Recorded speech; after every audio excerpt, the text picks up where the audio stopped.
I can't tell you enough how much I've been looking forward to making this video, because things have finally started to fall into place, and as you can probably tell by all the stuff on my desk, I'm finally able to show you some of it.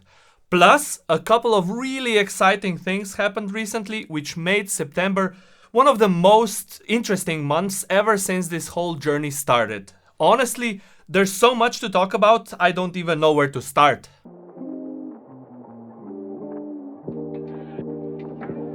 Actually, scratch that. I do know where to start. Let's go in chronological order, beginning with the first week of September, which is when Aljaž came to Slovenia with his hands full of power supplies. So, let's dive into those first. He ordered samples from a few well-established brands, the same ones that most manufacturers outsource their power supplies to. Well, at least the ones that don't make their own. I've got 4 different ones here in front of me, and while I do have my personal favorite, I'd really like to know what you think after we go over the pros and cons of each and one of these. Take these two for example. They're both more than powerful enough for our device. The white one is 60 watts and the black one here is 65 watts. Both use gallium nitride for AC to DC conversion, and in my opinion both look good enough to be included in our package. Well, at least you put the socket adapters on.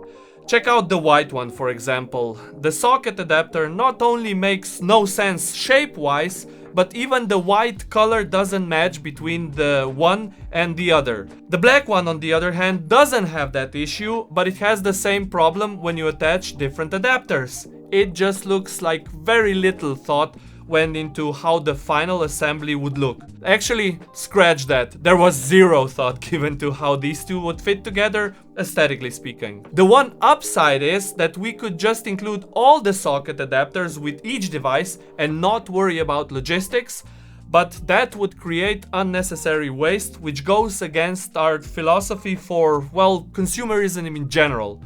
So these two are a no-go. Before we move on to the other two, let me show you an off-the-shelf charger that I think does this right. Say what you will about Anker and their controversies, but they make the best looking GaN chargers on the market, in my opinion. I've had this one for ages. I probably have a dozen of them scattered around the house, and as you can see, the socket adapter is actually part of the device itself. It's like its back cover, so to speak. You can't remove or replace it, but I love how you can get different versions for different socket types, and they all look great because the only visible cue that there's an adapter is this tiny seam here. But there is a downside, and it's the same downside that my favorite of the bunch also has, which is that there is no ground lead. Now, is that a problem? Honestly, I don't think so. We're working with relatively low voltages here, and we'll be testing this internally as well as during the certification process, but if my MacBook works just fine without being grounded, when plugged into the wall that is, I'm pretty sure our router will be just fine too. Speaking of grounding, let me show you this power supply, which does have a ground lead. It comes with a Mickey Mouse plug, and it's the only one here that isn't GaN based. It's 65 watts, but it's so bulky and clunky that I kinda hate it. Oh, and by the way, I should mention that I've done a significant amount of power testing on the development board, which isn't too far off from what our final router will consume. Even with all ports maxed out with traffic and a stress test running on the CPU, I cannot push it past around 18 watts. The only thing missing is any kind of PCIe device, but even then, we're probably looking at around 20 watts under full load, which isn't exactly how people use their routers day to day. Which is to say, 20 watts is pretty much the worst case when we talk about the normal use of the device. That being said though, once we're further along, I'll make a dedicated video where we go through all the measurement procedures, plot out the data, and most importantly discuss how all this impacts its thermal performance. Simply because it's actually the main reason we're running all these tests in the first place. Now, sure, the obvious solution would be to stick a fan on and brute force the heat away, but since we're trying to build a passively cool device, we need to be careful about those 20 watts of heat, so we don't end up thermally throttling the CPU under heavy loads. Alright, enough rambling. Let me now show you the final power supply, the one that Aljaž and I both like the most. Unlike the first two, this one has a shotgun socket on the wall side, and the big pro here is that we can order cables for different sockets and include only the one that the customer needs. Plus, we can relieve some of the stress on the socket by using a longer cable and placing the power supply behind the device. We can even order these cables from different vendors entirely and customize them to our heart's content. Length, color, material, you name it. And additionally, I think this power supply looks pretty great right out of the box. The only downside, in my opinion, is that this is the smallest and weakest variant of this shape that they make, and we'd only ever use around 30% of its full capacity. Now, that doesn't matter from an electronic standpoint, but I'd prefer an alternative that's maybe rated at 30 to 40 watts and physically a bit smaller. What do you think? Would you be happy with a power supply like this? Or do you even care what kind of power supplies come with your devices? Let me know down in the comments. I'm genuinely curious as to what your thoughts are on this. Alright, the next thing I've got to show you is a device that is a consequence of a talk I gave at a meetup called CNOG. If you're part of any kind of networking community, you've probably heard of these meetups. Their name usually ends with NOG. It stands for Network Operators Group, and because our event was in Slovenia, it's called CNOG. Basically, it's an annual event where all the big names in the large-scale networking come together. I'm talking ISPs, legislative reps, ICANN/RIPE folks, basically the creme de la creme of our industry. And fun fact, this event took place at the Faculty of Electrical Engineering in Ljubljana, the capital of Slovenia, and it's the same institution that Aljaž, my partner, got his diploma degree at. Wait, that came out wrong. He didn't get it, he worked hard to earn it. Yes, that's better. Anyway, I was lucky enough to be invited to give a talk, which was pretty much a condensed version of what I'm showing you here on YouTube.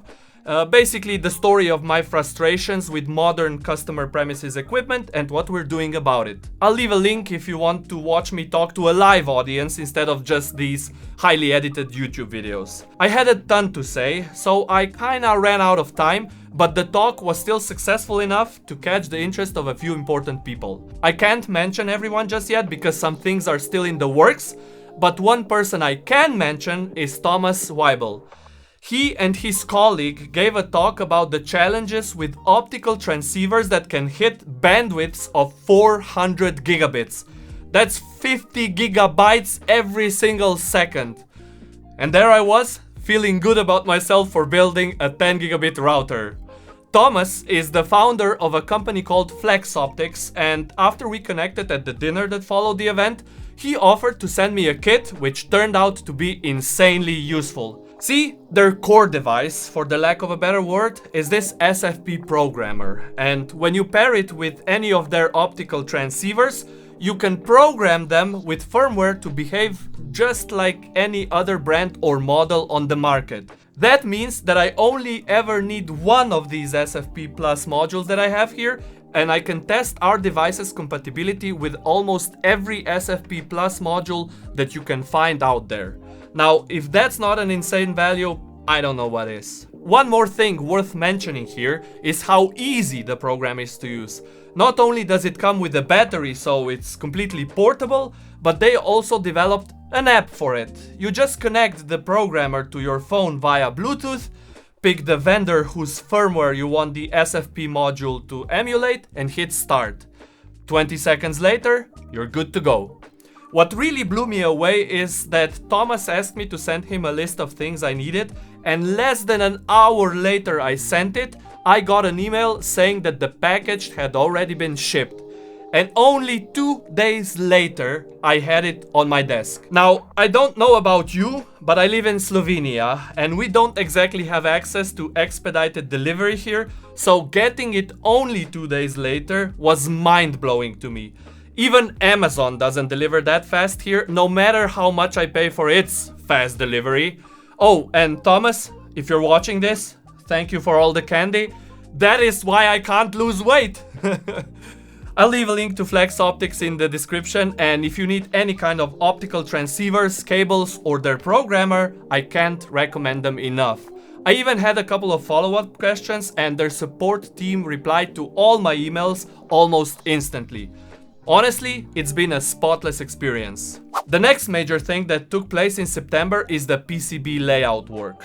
Now, I was hoping I could say we're completely done with it, but if I said that, I'd be lying. This is where we are right now, and as you can see, some components still haven't found their home on the board yet. We won't go into every single component here because that's gonna need more than just one video sometime in the future, but there are a few things worth pointing out from a mechanical standpoint. Actually, one thing before we get there, since it happens every single time I talk about PCBs. I know some of you that are way more experienced in PCB design than I am, and will probably share your thoughts in the comments about how you would have done things differently. So let me get ahead of that and say this. If you hire 100 architects to design your house according to your objectives, you know how many different designs you'll end up with? 100. Everyone's got their own preferences and their own way of doing things based on their past work and experience, so every PCB designer is going to do things a little differently.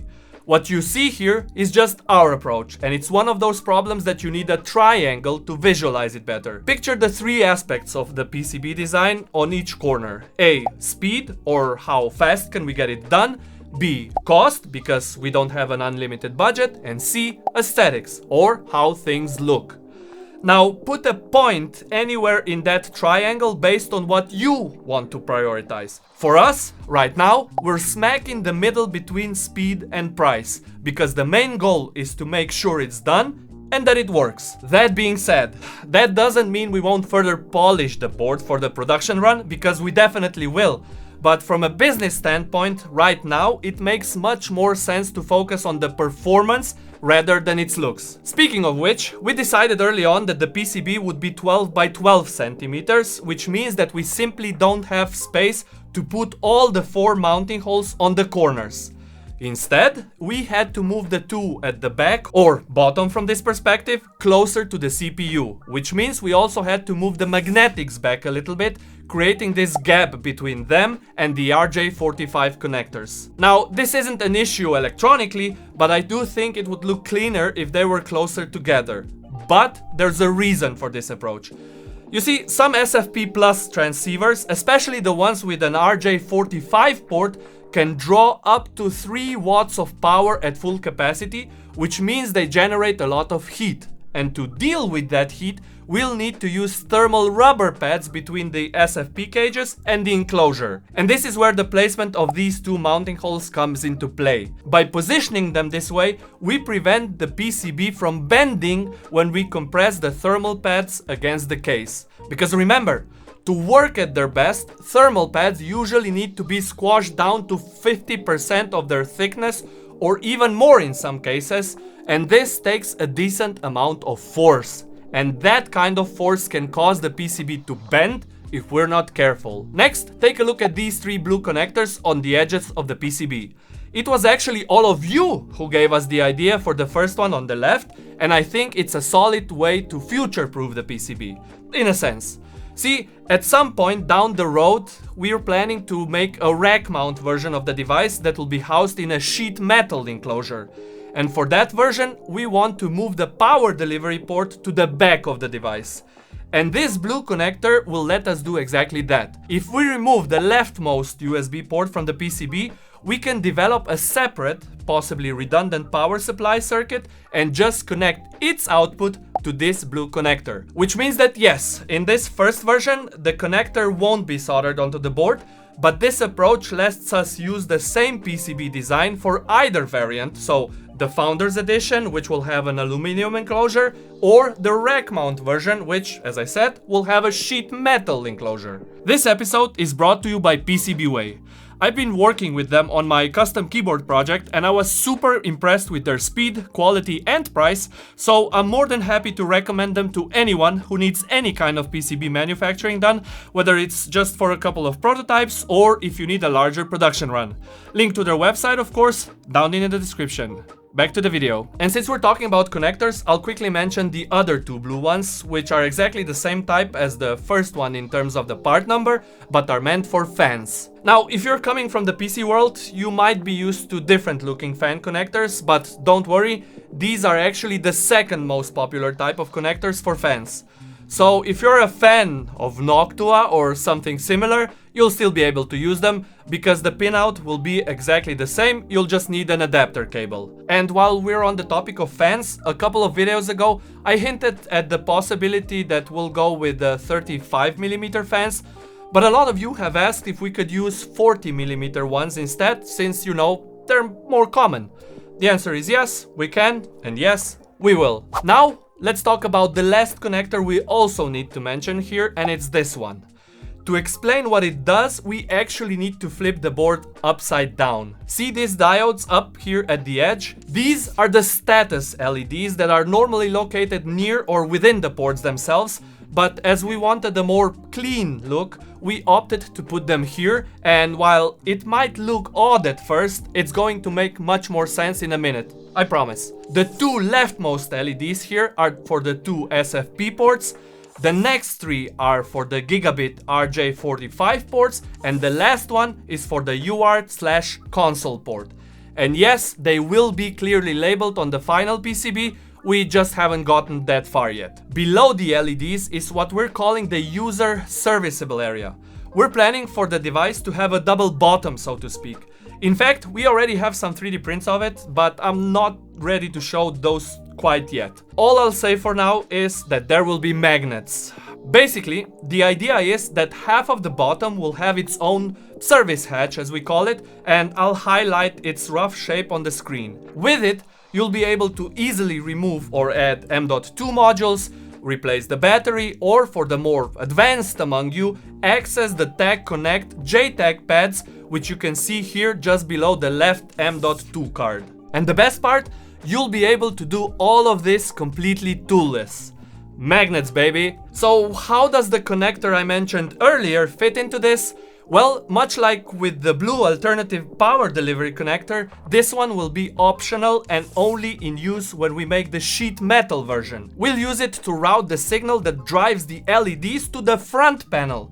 Think of it as an extension cord that lets us put the port status LEDs pretty much anywhere we want. Okay, now it's time to get a bit more serious and talk about money, because it ties together both the last topic and the next one, and you'll see why in a minute. Based on the bill of materials that Aljaž and I submitted to Eltec, the company that's gonna manufacture our prototypes, they gave us a quote for the production of the first 1000 units. And just for the PCB alone, so no enclosure, power supply or packaging, it's going to cost just north of 250 euros per unit. Honestly, we expected something in this ballpark, and for a device with two 10 gigabit ports, we think that's a pretty reasonable price. That said, I fully expect someone in the comments to pop up and say, but I can get a device with similar specs for half the price on AliExpress. To which I say, A, good luck with getting any kind of support, and B, good luck with the 10 gigabit part. On that note, I actually saw a video the other day from Patrick over at Serve the Home YouTube channel, where he explained exactly how Intel N100 chips struggle with 10 gigabit throughput because they're simply not designed for it. I'll leave a link to his channel down below if you want to check it out. You see, we've got an ace up our sleeve when it comes to this, and that's the ASIC part of our chip, which is specifically built for high-speed networking applications. It's called DPAA, or Data Path Acceleration Architecture, and here's how it works in a nutshell. When a packet arrives at the port, it's handled by a kernel module called contract, which checks its source, destination, and whether the firewall allows it to go through. And if it does, all the subsequent traffic that matches the same criteria, so the same source and destination, gets offloaded to this DPAA hardware. This means that the CPU is then pretty much completely freed up, using only about 5% for networking, even when all the ports are fully saturated with traffic. But there is a catch, and it's a rather expensive one, no matter how you slice it. The software that does what I just described isn't open source. It's part of NXP's commercial offering, and you might want to sit down for this because it costs 40,000 euros per year. Ouch. Now, you might be thinking, Tomasz, can't you just develop something similar yourself? Well, in theory, yes, we could. But paying the engineers to develop it would likely be way more expensive, and we're talking orders of magnitudes more expensive here. Plus, for that $40,000, we also get 100 hours of support from NXP's engineering team, which I do think brings a lot of value to the table. I'm also fairly confident that the price can be negotiated down somewhat, especially since they already gave us a 50% discount on all the licenses and gear we've bought from them so far. Another potential upside of using this ASK, as it is called, is that we could either go with a lower frequency CPU or even a 2-core variant, which would make the device cheaper for all of you. Or we could keep the device as is and have extra performance headroom for things like running NAS software, maybe a couple of Docker containers for your home assistant, or even making the device machine learning capable with something like Google's Coral AI M.2 modules. Anyway, I'd love to hear your thoughts on this. Would you be okay with this black box binary that's not open source if it meant the device would be cheaper? Or would you prefer to leave it as it is, to keep the CPU clock cycles available for other things? Or is it a complete deal breaker for you? Drop a comment below and let us know what you think, because we'd absolutely love to get your input on this. With all the money talk out of the way, let's now move on to something way more fun. At the end of last month, Aliash and I flew to London, where we met up with one of our investors, Mark Barber, and his life and business partner, Katrina. They run an ISP in central London, so when it comes to networking gear, especially customer premises equipment like the router we're making, there really are no better people to talk to. They took us to this amazing spot in downtown London, and while I've completely forgot the name of the place, I have to show you how gorgeous the interior is. Not to mention, the food was absolutely fantastic. Honestly, this is why I can't lose weight. Anyway, aside from the usual tech talk, I asked Mark what he thinks our release strategy should be, given that we expect the certification process to take a few months before we can actually get this router on the shelves. The thing is, our best case scenario for when that will happen is sometime next summer-ish, which feels like an eternity away, especially if you're as impatient as I am. But there is a workaround that a lot of manufacturers use, and it's called an evaluation kit. Mark had this great idea to make our evaluation kit something special, something that's a huge thank you to our first supporters, the people who really believe in this product as much as we do. And he also suggested that it should be a limited edition. So here's what we came up with. And of course, we're open to suggestions. Feel free to go wild in the comments, because remember, the opposite of a good idea can also be a good idea. First, we will keep all the additional chips on the board. Let me explain what I mean by that. You see, during the prototype run, which fingers crossed should happen early next month, we're going to include a couple of extra chips, thermal and power sensors for the most part, that won't make it into the final version. These chips will help us monitor different parts and voltage rails of the PCB, which I think should be a pretty cool feature for those of you who really want to dig deep into the hardware. Mark also suggested that we go with a semi-transparent enclosure and add active cooling, so you'll be able to really stress test the device to its limits. Now, if you've been following my content for a while, you know that I don't like to sit on good ideas, and thankfully neither does Aliash. So he immediately ordered a prototype case from PCBWay, and I have to say, it doesn't look half bad. Just keep in mind that this isn't what the final enclosure will look like, not even close really. The whole point was just to test out how it looks when the PCB is mounted in transparent acrylic. Since we already had the 3D models from earlier prototypes, it took almost no time at all and placed the order with PCB way and literally just changed the material. And now, let's talk price. I don't have an exact figure yet because, well, we simply don't have the full picture yet at this point. But if you held me hostage for a number, I'd say we're looking at around 600 euros for this limited edition kit, maybe around 1000 units. I know that's a bold number, but given that we already have thousands of people on the waitlist, I'm pretty confident that we can hit it. And one more thing, since a lot of you have been asking in the comments of my previous videos, I might as well address it now. I'm not a huge fan of group buys or pre-orders, especially when it comes to devices that cost hundreds of dollars. That being said though, if we set up a reservation system for this development kit, something like a $50 deposit to reserve your spot, would any of you be interested? And needless to say, that amount would be of course deducted from the final price when the kit is ready to ship. And there's an additional reason I'm asking this. You see, as most of you probably know, we're a venture capital funded startup, and as such, in order for this device to see the light of day, we'll have to raise a seed round sometime early next year. And there's absolutely no better signal to institutional investors than the startup's capacity to make money, and make it as early as possible. And I'm not talking millions here. In fact, if we collect, say, $50 from about 1,000 people, that's not even enough to go through the whole certification process. I mean, don't get me wrong here, I'm by no means trying to diminish the value of your hard-earned money. What I'm saying is that the ability to pre-sell the device to as big of a number of people as possible sends a really powerful message to potential investors, letting them know we're onto something successful. I can't even speak successfully. It might not come overnight. In fact, based on my experience with my previous company, it can and it does take years. But trust me, investors know that. So bottom line, if you'd be interested in participating, just leave a big all caps yes down in the comments. Or if this is something you're not interested in, leave a big all caps no. And if you do so, please do me a favor and also explain why not in a sentence or two.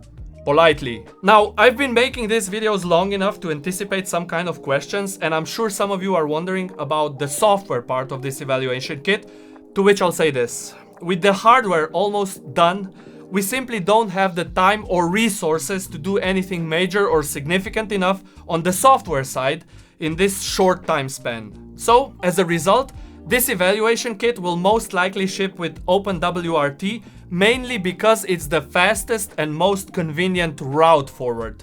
Get it? Route? Anyway, maybe, just maybe, if we secure funding quickly enough, there's a chance that we could include NXP's ASK performance kit that I spoke about earlier. No promises, but I'll do everything I can to make it happen. What I can promise though is that you'll get plenty of documentation so that you'll be able to switch the operating system to either ViOS or even bare bones Linux if that's more your style. If you've watched the video this far, thank you so much, you're an absolute legend. Do me a favor and hit that like button, it really helps the channel out. And if you subscribe, even better. What I will do as a token of my appreciation for you sticking around this long, I'm going to show you one of the first serious renders of the enclosure. It's not quite final yet, but it's far enough along to give you an idea of where we're headed. Tomasz from Slovenia, signing out.